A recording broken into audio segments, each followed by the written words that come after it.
เอาสบายดีมื้อนี้เนาะมาพบมาพอกับบ่าวส้มคือเก่าเนาะสิเก่าสิเคยเนาะหลังจากที่ว่าบ่าวส้มบ่ได้ลงคลิปโดนแล้วเนาะคือว่ามื้อนี้บ่าวส้มพาพี่น้องมาเก็บไข่เนาะเก็บไข่น้ำพุเนาะมื้อนี้ก็จะเป็นน้ำพุเนาะคือว่ามื้อนี้บรรยากาศดีๆเนาะน้ำพุก็โคตรใสเลยพี่น้องบรรยากาศตรงนั้นก็จะเป็นเรือนจำเนาะเรือนจำของเจ้าเนาะแต่ละคืนเขาสิมานอนอยู่เรือนจำมันตลอดเนาะมาจำเอาปลาเนาะพี่น้องเนาะคือว่าพิเศษในมื้อนี้เนี่ยนำรถใส่เลยเนาะคือว่าปีกาย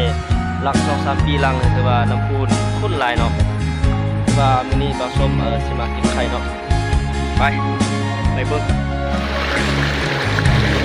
โอ้ไข่งาม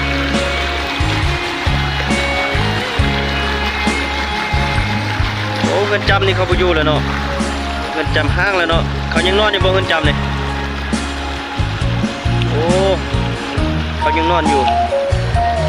ตัวนั้นยังไม่ไหม้อยู่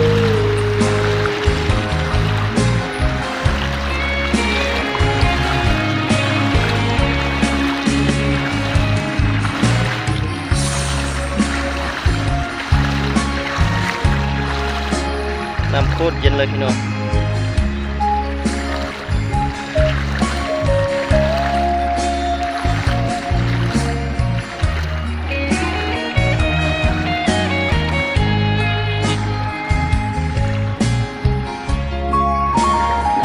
ไข่งามๆพี่น้อง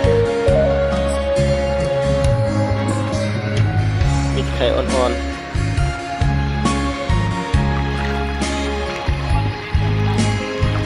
สรุปแล้ว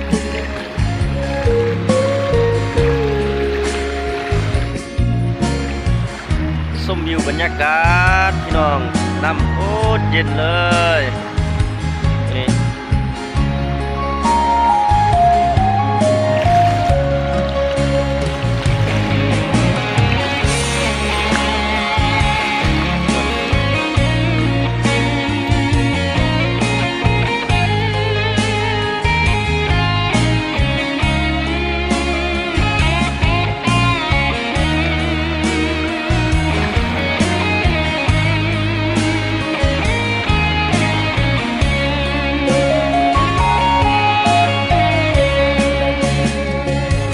เขาเจ้าก็ขี่เหือไปหาปลาเนาะ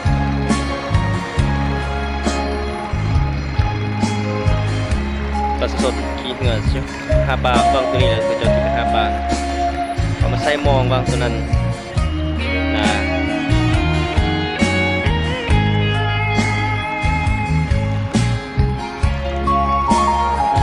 ผู้นำก็กดใส่เนาะมางามๆ